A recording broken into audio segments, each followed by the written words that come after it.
তাহলে আল্লাহ আমাদেরকে এই যে নিয়ামত দান করেছেন, এটা শুকরিয়া আদায় করতে হবে না? আমরা চেষ্টা করব যে কোনো সময়, শুধু মসজিদে খুতবায় না, মাহফিল হবে, অন্যান্য দিনই হালাকা হবে, যথাসাধ্য চেষ্টা করব আগে ভাগে যাওয়ার ইনশাআল্লাহ। তো সম্মানিত সুধী, আমাদের হাতে সময় যেহেতু কম আর কথা অনেক বেশি, আর আমার সামনে একজন বাংলাদেশের প্রখ্যাত আলেমে দিন বসে আছেন। আসলে আমি যে তার চেয়ে বেশি জানি বিষয়টা এরকম না। ভাইয়ের সাথে সাক্ষাৎ হলো, কথা হলো, ভাই তার বিনয়ের কারণে আমাকে ইনভাইট করলেন, আলহামদুলিল্লাহ। ওমা তাওয়াদা আহাদুন লিল্লাহ রাফাআহুল্লাহ। যে ব্যক্তি আল্লাহর জন্য নিজেকে ছোট বানায়, তারে বড় বানায় কে? আল্লাহ। ভাই আমার সিনিয়র, উনি অনেক আগ থেকে আলোচনা করেন, আমি কেবল শুরু করছি আস্তে আস্তে। তো ভাই যে আমাকে সুযোগ করে দিয়েছেন, আমি তাকেও শুকরিয়া জানাই। জাযাহুল্লাহু খায়রান ওয়া আহসানাল জাযাই ফিদ দারাইন। তাহলে সম্মানিত সুধী, আমাদের হাতে সময় কম আর কথা অনেক বেশি, এজন্য ভূমিকাতে টাইম ওয়েস্ট না করে আমরা মূল আলোচনায় চলে যাচ্ছি ইনশাআল্লাহ। আজকে আমরা মহাবিশ্বের মহাবিশ্বয় মহাগ্রন্থ আল কোরআনুল কারীমের যে সূরা থেকে কথা শুনবো, সেই সূরাটার নাম হচ্ছে সূরাতুল আসর। সূরাটার নাম কি? সূরাতুল আসর। হয়তোবা ইতিপূর্বে আপনারা এটা থেকে আলোচনা কোথাও না কোথাও শুনেছেন, কারো না কারো থেকে শুনেছেন, বাট হতাশ হওয়ার কোনো কারণ নাই। কারণ লা তুহসা আজাইবুহু ওয়ালা তাবলা গরাইবুহু। এই কোরআনের আশ্চর্যান্বিতার কোনো শেষ নাই। আপনি যতই এই কোরআনটা পড়বেন, যতই কোরআনটা শুনবেন, ততই অবাক হবেন, ততই নতুন নতুন জিনিস শিখতে পারবেন, ঠিক কি না? ততই নতুন নতুন জিনিস শিখতে পারবেন। এজন্য মনোযোগ দিয়ে যদি আপনারা শেষ পর্যন্ত শ্রবণ করেন, ইনশাআল্লাহ কিছু না কিছু আমরা শিখে ফিরবো ইনশাআল্লাহ। পড়েন। আর আল্লাহ রাসূল সাল্লাল্লাহু আলাইহি ওয়াসাল্লাম তো বলেই দিয়েছেন, খায়রুল কালামি মা কাল্লা ওয়া দাল্লা। সর্বোত্তম আলোচনা সেটাই যেটা হবে precise in wording but comprehensive in meaning. যেটার আলোচনা হবে কম কিন্তু আবেদন হবে বেশি, এর ব্যাখ্যা হবে অনেক বেশি। এজন্য আমরা নির্দিষ্ট সময়ের মাঝে শেষ করবো ইনশাআল্লাহ। আর যেহেতু সূরাতুল আসর নিয়ে কথা বলছি, সময়ের গুরুত্ব দেওয়ার দরকার আছে না নাই? আছে। তাহলে আসেন আমরা বিসমিল্লাহ বলে শুরু করি। সূরাতুল আসরের শুরুতেই আল্লাহ বলেন ওয়াল আসর, ওয়াল আসর।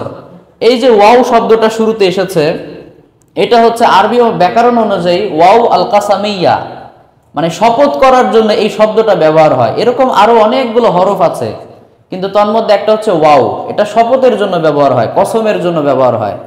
তো এই শব্দটা এনে আল্লাহ পরে আনলেন আল আসর, মানে আল্লাহ বললেন আসরের কসম। কিসের কসম? মুফাসসিরিন ইকরাম এটার দুইটা ব্যাখ্যা করেছেন। একটা হচ্ছে আল্লাহ এখানে বুঝাতে চাইলেন যে আসরের নামাজের কসম, আসরের নামাজের কসম। তিনি আসরের নামাজের গুরুত্ব বুঝাতে চাইলেন, কারণ আসরের নামাজটাই হলো সেই নামাজ যেই নামাজটা আমাদের কাছে সবচাইতে বেশি অবহেলিত, ঠিক কিনা বলেন? এই সময় বেশিরভাগ মানুষ হয় ব্যস্ত, না হয় ক্লান্ত। যারা কর্মজীবী, যারা এমপ্লয়ি, সারাদিন কাজ করছে, আসরের সময় অনেক জায়গায় আছে নামাজ পড়ারও টাইম দেয় না, এরকম আছে না নাই? জোহরের নামাজটা হয়তোবা সে ওই লাঞ্চের টাইমে পড়ে নিল, ফজরেরটা যাওয়ার আগে পড়ে নিল, মাগরিবেরটা হয়তো ছুটির পরে পড়লো, কিন্তু আসরের টাইমে অনেক জায়গায় ছুটি দিতে চায় না। তো এই সময়টা আমাদের খুবই, আমরা ব্যস্ত থাকি। আবার যারা স্টুডেন্ট আছে, দেখেন বাচ্চা কাচ্চা পড়াশোনা করে, সেই সকালে গিয়েছে, ছুটি হচ্ছে ৩টা ৪টার দিকে, সারাদিন পড়াশোনা শেষে অনেকে ক্লান্ত, এরকম আছে না নাই? অনেকে অবহেলা করে এই নামাজটা পড়ে না।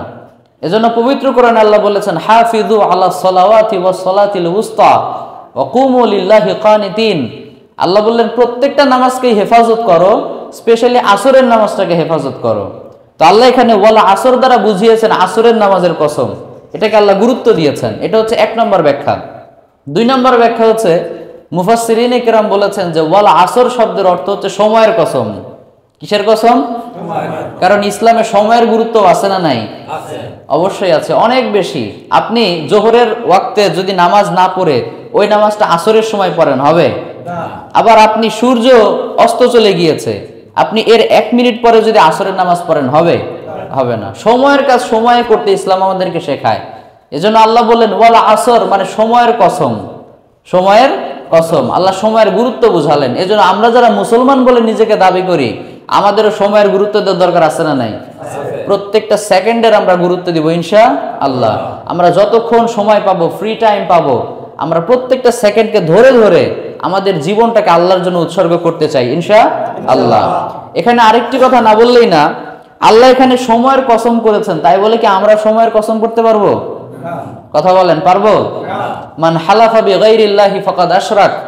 আল্লাহর হাবিব বলেছেন, যে ব্যক্তি আল্লাহ ব্যতীত অন্য কারো নামে কসম করে, শপথ করে, সে ব্যক্তি শিরক করলো। কি করলো? আর যে ব্যক্তি শিরক করে তার জন্য জান্নাতকে হারাম করে দেয় কে? আল্লাহ। ইন্নাহু মাইয়ুশরিক বিল্লাহ ফাকাদ হারামাল্লাহু আলাইহিল জান্নাহ ওয়া মাওয়াহুন নার ওয়া মা লিয-যালিমিনা মিন আনসার। আল্লাহ বলেছেন, যে ব্যক্তি শিরক করবে সে যদি তওবা করে না মরে, আমি আল্লাহ তার জন্য জান্নাতকে হারাম করে দিব। নাউজুবিল্লাহ পড়েন। আর তার ঠিকানা হবে জাহান্নাম। আর এই মুশরিকদেরকে সাহায্য করার মতো কোন নেতা খেতা সেই দিন কিয়ামতের দিন থাকবে না। সেদিন আমাদেরকে একা একা দাঁড়াতে হবে, একা একা হিসাব হবে, ঠিক কি না? আমরা যদি পৃথিবীতে অন্যায় করি, সেই দিন আমাদের কোনো নেতা খেতা, আমাদের মামা খালু কেউ আমাদের বাঁচাতে পারবে না। সেই দিন পুরো হিসাবটা আমাদের আল্লাহর সাথে হবে। তাহলে শিরক করা যাবে না। আমাদের সমাজে দেখবেন অনেকে আছে বলে আমার ছেলের কসম, আছে না নাই? আবার বলে যে যখন ডাউট আমরা হই, আমরা কনফিউজড হয়ে যাই যে সে সত্য বলছে না মিথ্যা বলছে, বলে ছেলের মাথায় হাত দিয়ে বল, বলে কি বলে না? তো এগুলো করা যাবে না, এগুলো সব হচ্ছে শিরক, এগুলো সব শিরক। তবে হ্যাঁ, আপনি এটা বলতে পারবেন যে আমার ছেলের রবের কসম, আমার ছেলের রবের কসম। আপনি এটা বলতে পারবেন না যে আমার ছেলের শপথ, ছেলের কসম। বলতে হবে আমার ছেলের রবের কসম, ঠিক কি না? যেমন আম্মাজান আয়েশা রাদিয়াল্লাহু তাআলা আনহা, তার সাথে আল্লাহ রাসূল সাল্লাল্লাহু আলাইহি ওয়াসাল্লামের মাঝে মাঝে একটু খুনসুটি হতো। পারিবারিক সমস্যা মাঝে মাঝে হয় কি হয় না? ছোটখাটো কিছু কথা কাটাকাটি, এই ছোট্ট একটু মিষ্টি খুনসুটে ঝগড়া হয়ে যেত। তো আল্লাহ রাসূল সাল্লাল্লাহু আলাইহি ওয়াসাল্লাম একদিন আম্মাজান আয়েশাকে বললেন, আয়েশা তুমি কখন আমার উপর রেগে থাকো আর কখন আমার উপর খুশি থাকো এটা কিন্তু আমি জানি। সুবহানাল্লাহ পড়বেন না? তুমি কখন আমার উপর রেগে থাকো আর কখন আমার উপর খুশি থাকো এটা আমি বুঝতে পারি। আম্মাজান আয়েশা বললেন যে কিভাবে আপনি বুঝতে পারেন একটু বলেন তো। তখন আল্লাহ রাসূল সাল্লাল্লাহু আলাইহি ওয়াসাল্লাম বললেন যে তুমি যখন আমার উপর রেগে থাকো তখন তুমি কথায় কথায় বলো ওয়া রাব্বি ইব্রাহিম, মানে ইব্রাহিম আলাইহিস সালামের রবের কসম। আর যখন তুমি আমার উপর খুশি থাকো তখন তুমি বলো ওয়া রাব্বি মুহাম্মদ, মুহাম্মদ সাল্লাল্লাহু আলাইহি ওয়াসাল্লামের রবের কসম। সুবহানাল্লাহ পড়েন। তো যখন তুমি আমার উপর খুশি থাকো তখন তুমি আমার নামে, আমার রবের নামে কসম করো, আমার রবের নামে। আর রেগে থাকলে ইব্রাহিম আলাইহিস সালামের রবের নামে কসম করো। তখন আম্মাজান আয়েশা বললেন, ইয়া রাসূলুল্লাহ লা আহজুরু ইল্লা ইসমাক, আপনার উপর রেগে থাকলে ওই কসম করার সময় আপনার নামটাই তো শুধু আমি ছাড়তে পারি, মুখে আমি আপনার নামটা ছাড়তে পারলেও মনের মধ্যে তো ছাড়তে পারি না। সুবহানাল্লাহ বলেন। কি সুন্দর বন্ডিং দেখছেন, ফ্যামিলি বন্ডিং। এখানে আমাদের জন্য আরেকটা শিক্ষা হচ্ছে, আল্লাহ রাসূল সাল্লাল্লাহু আলাইহি ওয়াসাল্লামের সুন্নাহ কিন্তু এটাও যে স্ত্রীর ভাবমূর্তি বোঝা, এটাও কিন্তু আল্লাহ রাসূলের সুন্নাহ। তিনি আল্লাহর রাসূল ছিলেন, মদিনার প্রেসিডেন্ট ছিলেন, আমাদের চাইতে দায়িত্ব কম না বেশি? সারাদিন দাওয়াতি কাজে ব্যস্ত থাকতেন, কিন্তু এরপরেও তার স্ত্রী কখন তার উপর খুশি কখন তার উপর রেগে থাকে সেটাও তিনি বুঝতে পারতেন। সুবহানাল্লাহ পড়েন। তার মানে ওই নবীর সাথে কারোর তুলনা চলে না। As a father, as a teacher, as a husband, as a commander, as a messenger, as a law giver, as a law maker, Muhammad is the superman of the world. সুবহানাল্লাহ পড়েন। ইংল্যান্ডের ব্রিটিশ মিউজিয়ামের এন্ট্রান্সে শুরুতেই আমাদের যেমন মসজিদের gate আছে না, তো ইংল্যান্ডের যে একটা মিউজিয়াম আছে দ্য ব্রিটিশ মিউজিয়াম, সেখানে শুরুতে তারা আমাদের রাসূল সাল্লাল্লাহু আলাইহি ওয়াসাল্লাম সম্পর্কে লিখে রেখেছে, স্বামী হিসেবে, বাবা হিসেবে, শিক্ষক হিসেবে, সমাজের আইন প্রণেতা হিসেবে, একজন সফল নবী হিসেবে মুহাম্মদ সাধারণ কোনো মানুষ না, তিনি গোটা বিশ্বের জন্য সুপারম্যান। পড়েন সুবহানাল্লাহ। আসলে আমাদের নবীকে তো সুপারম্যান বলা যায় না, বলা যায়? বলা যায় না। কিন্তু অমুসলিমদের কাছে সুপারম্যান হচ্ছে এমন একজন ব্যক্তি যিনি অসম্ভবকেও সম্ভব করে দেখাতে পারেন। তো তাদের কাছে উপমা দেওয়ার মতো এর চেয়ে বড় কোনো উদাহরণ ছিল না, এজন্য তারা আমাদের নবীকে সুপারম্যানের সাথে তুলনা করেছে। সুবহানাল্লাহ পড়েন। তাহলে আমরা এখন থেকে আমাদের যতই ব্যস্ততা থাকুক না কেন, আমাদের বউ বাচ্চা তাদেরকে একটু সময় দেওয়ার চেষ্টা করবো ইনশাআল্লাহ। তারা আমাদের উপর খুশি আছে কিনা, আমাদের উপর সন্তুষ্ট আছে কিনা, এটা দেখাও কিন্তু নবীর সুন্নাত, ঠিক কিনা? আজকে আমরা আমাদের সমাজে দেখেন নবীর সুন্নাত নিয়ে কত মারামারি করি। কেউ বলে জোরে আমিন সুন্নাত, কেউ বলে আস্তে আমিন সুন্নাত, কেউ বলে বুকে হাত বাঁধতে হবে, কেউ বলে আস্তে হাত বাঁধতে হবে। আবার এই যে রমজান মাস আসছে, ঠেলাঠেলি আছে না নাই? 8 রাকাত পড়বো না 20 রাকাত পড়বো, এরকম আছে না? আমরা মারামারি করছি যে 8 রাকাত পড়বো না 20 রাকাত পড়বো, কিন্তু যারাও 8 রাকাত পড়ছে তারাও কি আল্লাহর নবীর মতো 8 রাকাত হচ্ছে? কথা বলেন। বড় বড় 8টা বোয়াল মাছ আর ছোট ছোট 8টা পুঁটি মাছ কি এক হলো? তার মানে বোঝা গেল যে শুধু কোয়ান্টিটি নিলেই হবে না, কোয়ালিটিও নিতে হবে। এই যে কোয়ালিটি সম্পূর্ণ ইবাদত, এটাও করার দরকার আছে না নাই? আপনি কম করলেন কিন্তু সুন্দর করে করলেন, ওটাতে খুশি হয় কে? কিন্তু আপনি অনেক বেশি করলেন। আমার পাতে আপনি 2টা বড় বড় বোয়াল মাছ রাখলে আমি বেশি খুশি হব, না 10টা পুঁটি মাছ রাখলে বেশি খুশি হব? 2টা বোয়াল মাছ রাখলে, তাই না? কেন? কারণ পরিমাণে কম কিন্তু ওটা উন্নত অনেক, তাই না? তাহলে বোঝা গেল যে এই যে আমরা এগুলো নিয়ে মারামারি করি, কিন্তু আসল জিনিসটা নিয়ে আমাদের কারো মাথা ব্যথা নাই। আমরা জোরে আমিন আস্তে আমিন নিয়ে বড় বড় ওয়াজ মাহফিল করি, 1.5 ঘন্টা 2 ঘন্টার আলোচনা করি, কিন্তু আল্লাহ রাসূল সাল্লাল্লাহু আলাইহি ওয়াসাল্লাম কোনো হাদিসে বলেন নাই যে জোরে আমিন বললে নামাজ নষ্ট হয়ে যাবে, বলছেন? আস্তে আমিন বললে নষ্ট হবে, বলছেন? রফুল আযান না করলে নামাজ হবে না, বলছেন? বা করতেই হবে, এটা বলছেন? বলেন নাই। কিন্তু আল্লাহ রাসূল সাল্লাল্লাহু আলাইহি ওয়াসাল্লাম স্পষ্ট বলেছেন, যে ব্যক্তি রুকু এবং সিজদা ঠিকঠাক করলো না তার নামাজ হলো না, ঠিক কি না? তাহলে যেইটা ঠিকঠাক না হলে নামাজই হয় না, সেইটা নিয়ে আমাদের কোনো আপত্তি নাই, সেইটা নিয়ে কোনো কথা নাই। রুকু সিজদার নাই কোনো ঠিক, প্রত্যেক সেকেন্ডে যে একটা স্থিরতার আমাদের দরকার আছে, ওইটা আমরা মেনটেন করি না। কিন্তু রুকুতে গিয়ে কোন দোয়া পড়বো এইগুলা নিয়ে আমরা ঝামেলা করি। তাহলে আমাদের মূল জায়গায় কাজ করতে হবে প্রিয় ভাইরা আমার। আমরা যতই ব্যস্ত থাকি না কেন, আমাদের মূল জায়গায় টার্গেট করতে হবে। ইবাদতের ক্ষেত্রে আমরা আল্লাহ রাসূল সাল্লাল্লাহু আলাইহি ওয়াসাল্লামের শুধু বাহ্যিকটা নেব না, ভেতরটাও নেওয়ার দরকার আছে না নাই? আছে। তাহলে এখান থেকে আমরা প্রথম যেটা শিখলাম সেটা হচ্ছে আল্লাহ সময়ের গুরুত্ব দিয়েছেন, এটা হচ্ছে নাম্বার 1। দ্বিতীয় হচ্ছে আল্লাহ এখানে সময়ের কসম করেছেন বলেও আমরাও সময়ের কসম করতে পারবো না। আমরা শুধুমাত্র একজনের কসম করব, তিনি কে? আল্লাহ। আল্লাহর ছাড়া অন্য কারো কসম করা যাবে না, এটা হচ্ছে প্রথম কথা। দ্বিতীয় কথা, আল্লাহ বলেছেন সময়ের কসম করার পরে ইন্নাল ইনসানা লাফি খুসর। আল্লাহ বলেন বাই দ্য টাইম, সময়ের কসম, ইন্নাল ইনসানা লাফি খুসর, পৃথিবীতে যত মানুষ আছে সবাই ক্ষতিগ্রস্ত। নাউজুবিল্লাহ পড়েন। বর্তমান পৃথিবীতে প্রায় 800 কোটি মানুষ আছে। কত কোটি? 800 কোটির মতো মানুষ আছে। এই 800 কোটি মানুষের মাঝে আল্লাহ বলেন সবাই ক্ষতিগ্রস্ত। এর কারণ তারা সময়কে গুরুত্ব আরোপ করতে পারে নাই। সময় থাকতে যদি সময়ের কাজ না করি তাহলে হবে? আমাদের গ্রাম বাংলায় একটা কথা বলে, সময়ের 1 সের, অসময়ের 10 সের। আপনি সময়ের কাজ সময় না করলে হবে না। Time and tide wait for none, সময় এবং স্রোত কারোর জন্য অপেক্ষা করে না। এজন্য সময়ের কাজ সময়ে করতে হবে। আমাদের মুসলিম জাতির আজকে এই যে অধঃপতন, বেশিরভাগ বড় কারণ হচ্ছে আমরা সময়ের গুরুত্ব আরোপ করতে পারি না। আমরা মুসলিমরাই অনেকে দেখেন একটা সিনেমা দেখতে শুরু হয়ে গেলে 2.5 ঘন্টা পার হয়ে যায়, আছে না নাই? কিন্তু মাগরিবের নামাজ ইমাম সাহেব 5 মিনিটের জায়গায় 7 মিনিট করলে অবস্থা খারাপ, এরকম আছে না? আমরা একটা সিনেমা 2.5 ঘন্টা 3 ঘন্টা দেখে শেষ করে ফেলছি, সময়ের কোনো গুরুত্ব নাই। কিন্তু ইমাম সাহেব যদি 2 মিনিট 3 মিনিট নামাজ লেট করে, আবার এই যে তারাবির নামাজে একটু যদি দেরি হয়, এরকম আছে না? ইমাম সাহেব, ওই রকম ইমাম সাহেব আমরা খুঁজি যে ইমাম সাহেব 20 রাকাত তারাবি 15 মিনিটে শেষ করে দিতে পারবে। কত বড় আলেম, কত বড় হাফেজ, আমরা এইরকম হাফেজ খুঁজি। এরকম আছে না নাই? কিন্তু আমরা অন্য কাজে কিন্তু ঠিকই সময় নষ্ট করে দিচ্ছি। আবার আমরা যখন বলি ভাই আসেন নামাজ পড়ে আসি, বলে ভাই আমি খুব ব্যস্ত, আমি খুব ব্যস্ত। এর চাইতে বড় ডাকাতি কথা পৃথিবীতে হতে পারে? আচ্ছা বলেন তো, আমাদেরকে সৃষ্টি করেছেন কে? আর একটু জোরে, কে? সময়কে সৃষ্টি করেছেন কে?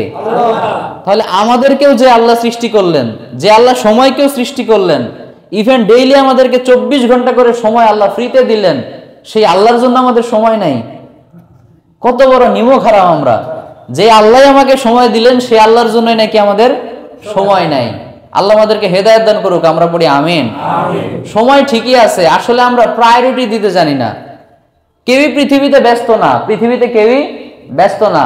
It's all about priorities. দেখতে হবে আপনি কোন জিনিসটাকে গুরুত্ব আরোপ করছেন, কোন জিনিসটাকে গুরুত্ব দিচ্ছেন। আপনি যদি আখিরাতকে গুরুত্ব দেন তাহলে আপনার ডায়লগ হবে যে নামাজের সময় নামাজ, কাজের সময় কাজ। আমরা কখনোই কাজকে, আমরা নামাজকে বলবো না কাজ আছে, বরং কাজকে কি বলবো?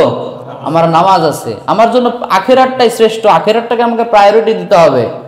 আল্লাহ বলেছেন যে ব্যক্তি দুনিয়াকে প্রাধান্য দিবে তার ঠিকানা হবে জাহান্নাম। ঠিকানা কোথায়?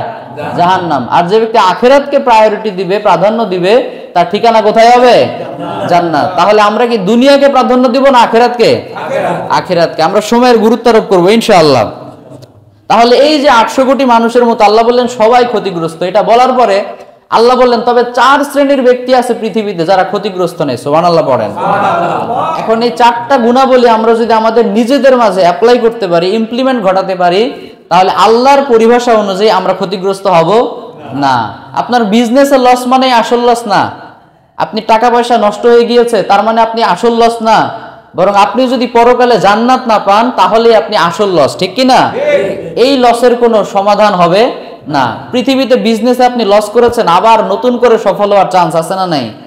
কিন্তু কিয়ামতের দিন যদি আল্লাহ বলে go to the hell fire, যাও জাহান্নামে চলে যাও, নতুন করে আর জান্নাতে যাওয়ার সুযোগ আছে? নতুন করে আল্লাহকে বলার সুযোগ আছে যে আল্লাহ আমাকে আবার পৃথিবীতে পাঠাও, আমি ভালো ভালো ইবাদত করব, সুযোগ আছে?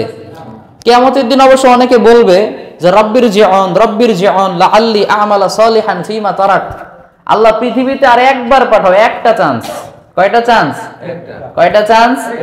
ওই যে পরীক্ষার হলে দেখবেন অনেক স্টুডেন্ট নকল করতে গিয়ে যদি ধরা পড়ে, টিচার ধরে ফেলছে, স্যার একটা চান্স, একটা, স্যার আর করবো না, এরকম আছে না নাই? কিন্তু স্যার কি ছেড়ে দেয়?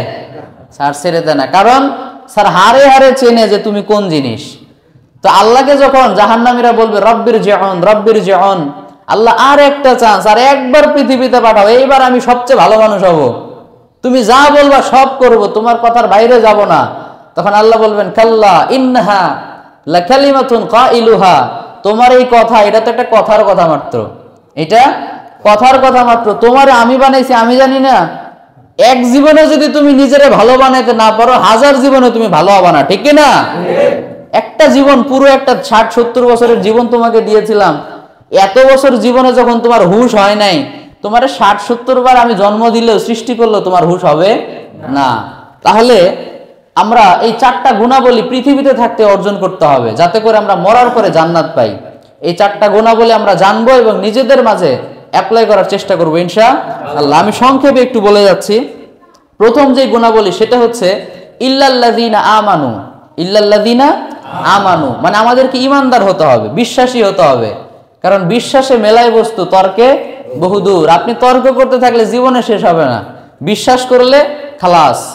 আপনি যদি খুঁজতে থাকেন যে পৃথিবীর স্রষ্টা কে, এইভাবে আপনি জীবনেও সমাধান পাবেন না। কিন্তু আপনি যদি বিশ্বাস করেন যে আল্লাহ আপনাকে সৃষ্টি করেছেন, সমাধান শান্তি আছে না নাই?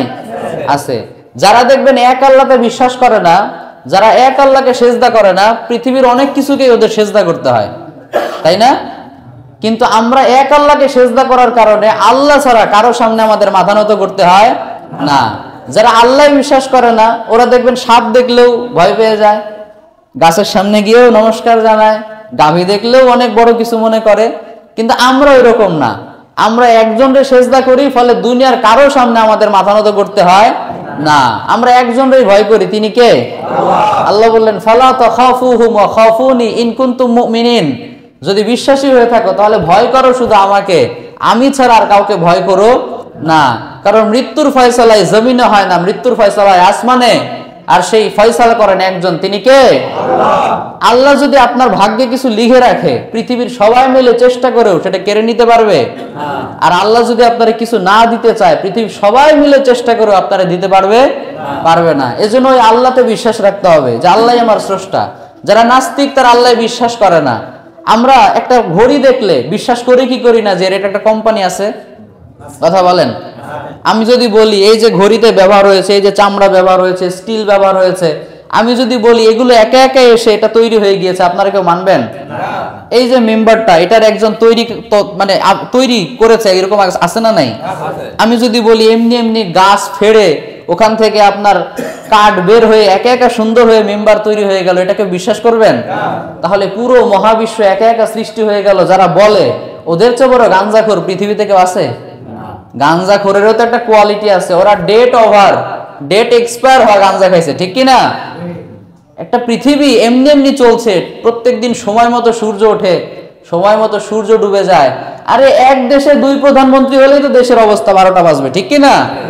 আর যদি আল্লাহ একাধিক হতো, অথবা কোনো যদি নিয়ন্ত্রক না হতো, এগুলো প্রত্যেক দিন সময় মতো একা একা হতো না। তার মানে প্রথম কথা হচ্ছে বিশ্বাস আমাদের করতে হবে, তা না হলে দুনিয়াতেও ভেজাল, পরকালেও ভেজাল। তাহলে ইল্লাল্লাযীনা আমানু, আমরা প্রথমে বিশ্বাস করব আল্লাহ আমাদের স্রষ্টা, তিনি আমাদের নিয়ন্ত্রক, তার কথা মতো আমরা চলবো ইনশাআল্লাহ। 2 নম্বর হচ্ছে ওয়া আমিলুস সালিহাত। শুধু ঈমান আছে এটা বললেই হবে না, আমল করারও দরকার আছে না নাই? অনেকে আছে দেখবেন বলে নামাজ না পড়লে কি হবে, ঈমান ঠিক আছে, বলে কি বলে না? তো তোমার ইমানটা কোনটা? নামাজই যদি তুমি না পড়ো, তোমার আবার কিসের ইমান ঠিক? ঠিক কি না? আল্লাহ রাসূল সাল্লাল্লাহু আলাইহি ওয়াসাল্লাম বলেছেন, বাইনার রজুলি ওয়া শিরকি ওয়াল কুফরি তারকুস সালাহ, যে ব্যক্তি নামাজ পড়ে না তার ইমান থাকে না। নামাজ নাই যার, ইমান নাই তার। তো আল্লাহ রাসূল বললেন, যার নামাজ নাই তার ইমান নাই। আর তুমি তার চেয়েও বড়? আমরা কি আল্লাহ রাসূলের চেয়ে বড় হতে পারবো? না। তার মানে শুধু বিশ্বাসী এটা দাবি করলেই হবে না, নেক আমল করারও দরকার আছে না নাই? নেক আমলের মাঝে সর্বশ্রেষ্ঠ নেক আমল হচ্ছে নামাজ। এই নামাজটা আমরা যেন 5 ওয়াক্ত পড়ি, মনে থাকবে তো ইনশাআল্লাহ? নামাজ নিয়ে আপনারা অনেক আলোচনা শুনেছেন, আমি নতুন করে আর সেগুলো রিপিট করতে চাচ্ছি না। আপনাদের এখানে অনেক বড় বক্তা আছেন, প্রত্যেক সপ্তাহে আপনারা বড় বড় মাহফিল হয়ে যায়, তাই না? জুমার খুতবাগুলোই বড় বড় মাহফিল হয়ে যায়। আমি জাস্ট আপনাদেরকে এতটুকু বলবো যে আমরা যদি এটা মনে প্রাণে বিশ্বাস করি যে পৃথিবীর সবচেয়ে মানে মানে এটাকে কি বলে, the most certain thing in our life is death, আমাদের জীবনের সবচাইতে নিশ্চিত বিষয় হচ্ছে মৃত্যু। And the most uncertain thing in our life is the time of death, আর আমাদের জীবনের সবচেয়ে অনিশ্চিত বিষয় হচ্ছে মৃত্যুর সময়। আমরা কে কখন কোথায় মারা যাব আমরা কেউ জানি না। আপনি যদি এটা বিশ্বাস করেন যে কালকে সকাল পর্যন্ত আপনি বেঁচে থাকবেন, তাহলে ঠিক আছে, আসর মাগরিব না পড়লেও চলবে, এসা পরে তওবা করে নিন। যদি এটা আপনি গ্যারান্টি দিতে পারেন যে হুজুর আমি কালকে ফজরের সময় বেঁচে থাকবই, আর আপনি যদি এই গ্যারান্টি দিতে না পারেন যে আমি আসর পর্যন্ত বেঁচে থাকবো, মাগরিব পর্যন্ত বেঁচে থাকবো, মাগরিবের গ্যারান্টি যদি আপনার না থাকে, তাহলে আসর ত্যাগ করার কোনো সুযোগ আছে? আমরা কার জন্য এত কিছু করছি বলেন? এই যে দুনিয়ার এত ব্যস্ততা, এত সবকিছু কার জন্য করছি? আল্লাহর সামনে যদি বেনামাজি অবস্থা আমাকে দাঁড়াতে হয়, এই পুরো জীবনের কোনো মূল্য আছে? তাহলে কোনো মূল্য নাই। এজন্য প্রিয় ভাইয়েরা আমার, আমরা প্রত্যেক দিন 5 ওয়াক্ত নামাজটা অন্তত ঠিকঠাক করবো তো ইনশাআল্লাহ? কিছু না পারলে অন্তত ফরজগুলো পড়বেন, পারবেন না? সুন্নত নফলের অনেক সওয়াব আছে, আমি নিরুৎসাহিত করছি না, কিন্তু খুব বেশি যদি ব্যস্ততা থাকে অন্তত ডেইলি যে 17 রাকাত ফরজ নামাজ আছে এগুলো পড়তে পারবো তো ইনশাআল্লাহ? ফজরের সময় কয় রাকাত বলেন তো? এই যে উত্তর ফাঁস হয়ে গেছে, হাতের দিক তাকালে উত্তর দেওয়া যাবে। ফজরে কয় রাকাত? জোহরে, আসরে, মাগরিবে আর এশায় মোট হলো কয় রাকাত? 17 রাকাত। 17 রাকাত নামাজ যদি এক রাকাতে 2 মিনিট করেও লাগে, তাহলে মোট কত রাকাত, কয় মিনিট হলো? 34 মিনিট। আর প্রত্যেক 5 ওয়াক্ত নামাজের জন্য যদি 1 মিনিট করে ওযু করতে হয়, তাহলে 5 মিনিট, মোট হলো 39 minute. On an average 40 minute. আচ্ছা জান 1 ঘন্টাই ধরলাম। এবার প্রশ্ন, আল্লাহ আমারে 24 ঘন্টা দিলেন, আল্লাহকে কি আমি 1 ঘন্টা দিতে পারবো না? কথা বলে না, দিতে পারবো না? আর আমরা যদি ডেইলি 1 ঘন্টা সময় আল্লাহকে খুশি করার জন্য ব্যয় করি, লাভ কার? আল্লাহর না আমাদের? লাভ আল্লাহর না আমাদের? কারণ আল্লাহ, আমরা যদি সবাই বলি যে আল্লাহ আমরা তোমার জান্নাতে যেতে চাই না, আল্লাহর কোনো লস আছে? লস আছে? লস হবে কাদের? আমাদের। কারণ আল্লাহ কি জান্নাত ভাড়া দেয়? কথা বলেন, আল্লাহ জান্নাত ভাড়া দেয়? আপনারা বাড়িওয়ালা আছেন কে কে দেখি, রুম ভাড়া দেন? এরকম এখানে কেউ নাই? রুম ভাড়া দেন না? নিজেরাই না? আচ্ছা, যারা বাড়িওয়ালা আছে ওদের রুম ফাঁকা থাকলে টেনশন আছে না নাই যে এই মাসে ওই রুম থেকে কোনো ভাড়া আসবে না? কিন্তু আল্লাহর ক্ষেত্রে পুরো বিষয়টা ভিন্ন। আল্লাহর যদি পুরো জান্নাতের জায়গা সব ফাঁকা পড়ে থাকে, আল্লাহর কোনো লস আছে? কারণ আল্লাহ তো জান্নাত ভাড়া দেয় না। আমরা জান্নাতে না গেলে লস আমাদের, আল্লাহর কোনো লস নাই। এজন্য আমরা 5 ওয়াক্ত নামাজটা অন্তত ঠিকঠাক করবো ইনশাআল্লাহ। এই যে যারা ঘরে বসে থাকেন, আপনাকে বলতেছি ভাই শোনেন, আমরা পৃথিবীতে কেউ থাকবো না এবং মারা যাওয়ার পর কেউ আমাদের মনে রাখবে না। আপনারা দাদার নাম জানেন তাই না? দাদার বাবার নাম জানেন কে কে দেখি হাত তোলেন তো? দাদার বাবার নাম? আচ্ছা, 2-1 জন পাওয়া গেছে। এরপরে দাদার বাবার বাবার নাম কে জানেন? হ্যাঁ, এই যে দেখছেন, কমতে কমতে একজনে এসে ঠেকছে। এর উপরে গেলে তো হুজুর মা পোসাই দোয়াও চাই, আর পারবো না। অথচ জানেন ওই 150 থেকে 200 বছর আগে ওই মানুষটা আপনাদের জন্য কত কিছু করেছেন। আজকে আপনি যেই বাড়িতে থাকেন, হয়তো সেই বাড়িটা আপনার নিজেরও না, আপনার বাবারও না, ওই যে বাবার বাবা করে গেছে, তাই না? যুগের আবর্তনে, কালের আবর্তনে আমরা তার নামটাও জানি না। দোয়া করা তো দূরের কথা, তার জন্য আমরা কার জন্য এত ব্যস্ত, কার জন্য কি করছি? আমাদের মৃত্যুর পর আমাদের ওয়াইফ কি না খেয়ে থাকবে? বাচ্চা কাচ্চা না খেয়ে থাকবে? সব কিছু ঠিকঠাক চলবে, আমরাই শুধু কবরে একা চলে যাব। এজন্য আমরা নামাজটা ঠিকঠাক করবো ইনশাআল্লাহ। এই যে রমজান মাস আসছে, কিছু না পারি, শাওয়ালের রোজাও যদি রাখতে না পারি, অন্তত রমজানের ফরজ রোজা রাখতে পারবো না ইনশাআল্লাহ? ইনশাআল্লাহ। তাহলে ইল্লাল্লাযিনা আমানু ওয়া আমিলুস সলিহাত, আল্লাহ বললেন বিশ্বাসও করতে হবে, ঈমানও আনতে হবে, আবার নেক কাজও করতে হবে। নামাজ রোজা ছাড়াও কিন্তু আরো অনেক নেক কাজ আছে, এটা আপনারা জানেন? ইমাম ইবনে তাইমিয়া রাহিমাহুল্লাহ বলেছেন, আল আমালু সালিহ হুয়া ইসমুন জামিউন লিকুল্লি মা ইউহিব্বুহুল্লাহু ওয়া ইয়ারদা মিনাল আকওয়ালি ওয়াল আফআলি যাহিরাতি ওয়াল বাতিনা। আল্লাহকে খুশি করার জন্য আপনি যদি একটা ভালো কাজ করেন, ভালো কথা বলেন, সেটাই আল্লাহ আমলে সালেহ অর্থাৎ ইবাদত হিসেবে কবুল করবে। সুবহানাল্লাহ বলেন।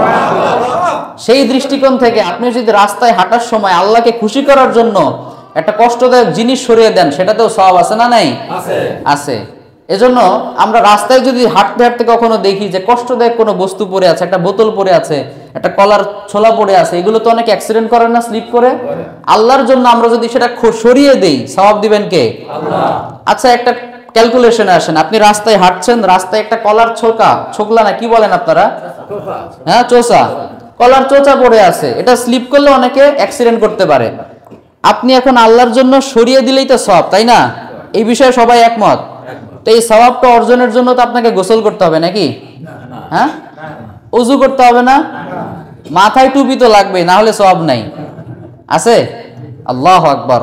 আপনি রাস্তায় হাঁটছেন, একটা কষ্টদায়ক বস্তু পড়ে আছে, আপনি আল্লাহকে খুশি করার জন্য সরিয়ে দিলেন, আপনার গোসল লাগবে না, ওযু লাগবে না, টুপি লাগবে না, পাঞ্জাবি লাগবে না, কিচ্ছু লাগবে না, শুধু আপনার নিয়তটা ভালো থাকতে হবে, ঠিক কি না?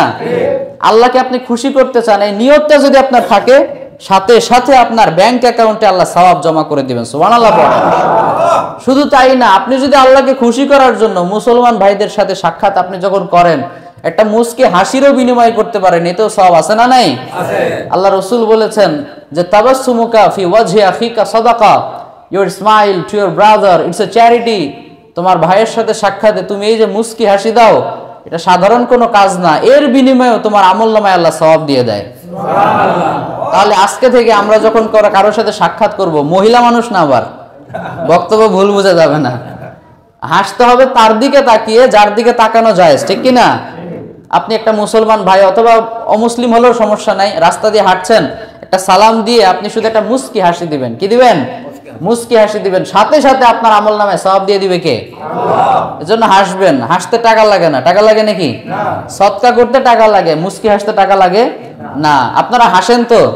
হ্যাঁ, অনেকে আছে আবার মুখটা সবসময় পেঁচার মতো করে রাখে, হাসতে জানেন, এরকম আছে না নাই?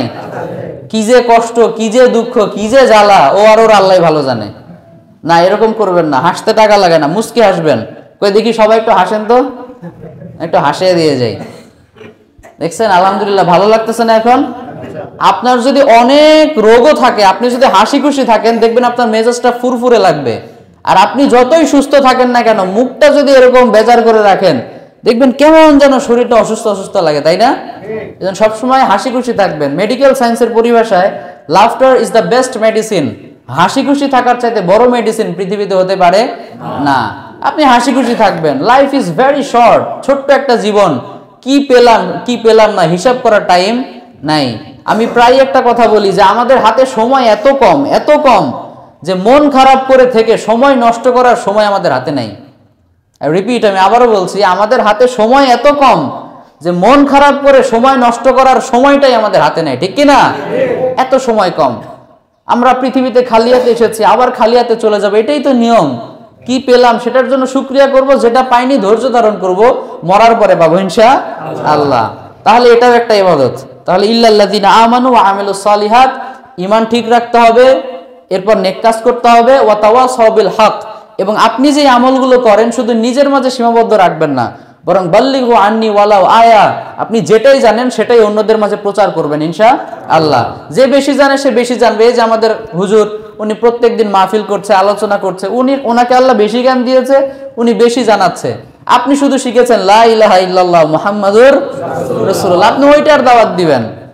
আপনি ওযু করাটা জানেন, ওইটা শিখাবেন। আপনি নামাজগুলো ভালো করে পড়তে পারেন, সেইটা আপনি আরেকজনকে শিখাবেন। পারা যাবে তো ইনশাআল্লাহ।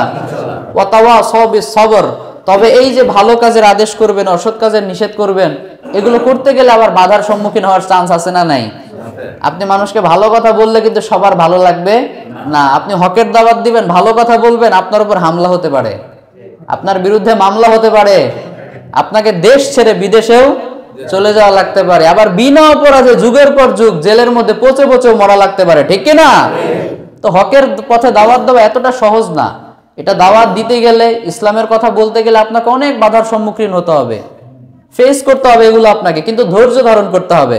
কারণ ইন্নামা ইউয়াফা সাবিরুনা আজরাহুম বিগাইরি হিসাব, যারা ধৈর্য ধারণ করে আল্লাহ ওদের করতে পারবেন না, এত বেশি নেকি পাবেন। এজন্য ধৈর্য ধারণ করবো ইনশাআল্লাহ। তাহলে আজকে আমরা যে মূল কথা বললাম, মূল আলোচনার সারাংশ, সেটা হচ্ছে আমাদেরকে 4টা জিনিস আজকে অর্জন করতে হবে। কয়টা? আর একটু জোরে, কয়টা? 4টা পি আমাদেরকে অর্জন করতে হবে। তাহলে আমাদেরকে আল্লাহ তাআলা 3টা পি দিবেন। বিষয়টা সুন্দর হয়েছে না? 4টা পি যদি আমরা অর্জন করতে পারি, আল্লাহ আমাদেরকে কয়টা পি দিবেন? 3টা পি। 4টা পি এর প্রথম পি হচ্ছে পিউরিটি অফ ফেইথ। আপনার ইমানের বিশুদ্ধতা লাগবে, পিওর একটা ইমান লাগবে, 1 নাম্বার পি। 2 নাম্বার পি হচ্ছে পাইটি, মানে নেক কাজ করতে হবে। 1 নাম্বার ইমান, 2 নম্বরে আমল। 3 নাম্বার হচ্ছে প্রোপাগেশন, মানে সত্যের পথে মানুষকে ডাকতে হবে, এটা হচ্ছে 3 নাম্বার। আর 4 নাম্বার হচ্ছে পেশেন্স, মানে ধৈর্য। এই যে 4টা পি, ইমান, আমল, মানুষকে সঠিক পথের দাওয়াত এবং ধৈর্য ধারণ, এই 4টা আমল যদি, 4টা পি যদি আমরা অর্জন করতে পারি, আমরা 3টা পি পাবো। কয়টা পি? 1 নম্বর হচ্ছে প্লেজার অফ আল্লাহ, আমরা আল্লাহ সন্তুষ্টি পাবো, সুবহানাল্লাহ পড়েন। 2 নম্বর হচ্ছে পিস, দুনিয়াতেও শান্তি, আখিরাতেও শান্তি। আর সর্বশেষ 3 নম্বর যে পি, আমাদের সকলের কাঙ্ক্ষিত প্যারাডাইস, মানে জান্নাত পাবো, সুবহানাল্লাহ পড়েন। এই 3টা জিনিস আমরা চাই না? আমরা আল্লাহ সন্তুষ্টিও পেলাম, দুনিয়াতেও শান্তি, আখিরাতেও শান্তি পেলাম, আমরা চিরশান্তির জান্নাতও পেলাম। আর কি লাগে? আর কিছু লাগে? আমরা এগুলো নিয়ে সন্তুষ্ট, আলহামদুলিল্লাহ, ঠিক কিনা? তাহলে আজকে আমরা একটা সূরা নিয়ে কথা বললাম, সূরাটা বুঝে আসছে না মোটামুটি? আমরা এই 4টা বিষয় যেন আমাদের মাঝে আনতে পারি, আল্লাহ তৌফিক দান করুক, আমরা পড়ি আমিন। পাশাপাশি আজকে আমি একটা সূরা শেষ করেছি, পবিত্র কোরআনে আরো সূরা আছে কয়টা? আরো কয়টা? আরো 113টা আছে। তো ওই 113টাকে আমি শেষ করে দিতে পারবো? হুজুর কি ওনার জিন্দেগিতে শেষ করতে পারবে? হয়তো বা পারবে না, আবার অন্য কোথাও চলে যাওয়া লাগতে পারে। যেখানে যার যতদিন রিজিক আছে ওইটা নিয়ে টেনশন নাই, আল্লাহর জমিন আল্লাহ রিজিক দিবে, ঠিক কিনা?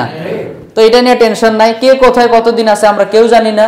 তো আরো 113টা সূরা যেহেতু আছে, ওইটা আমরা নিজ দায়িত্বে শেষ করবো ইনশাআল্লাহ। পাশাপাশি এই যে যারা যুবক ভাইরা আসছেন, অনেকে স্টুডেন্ট আছে, সবার প্রতি আমার উদাত্ত আহ্বান থাকবে, আপনারা তো পড়বেন, এই রমজান মাসে খালি খতম দিবেন না, 10 খতম, 20 খতম, 50 খতম, নিজেই খতম, ওই খতমের পাল্লায় বেশি পড়বেন না।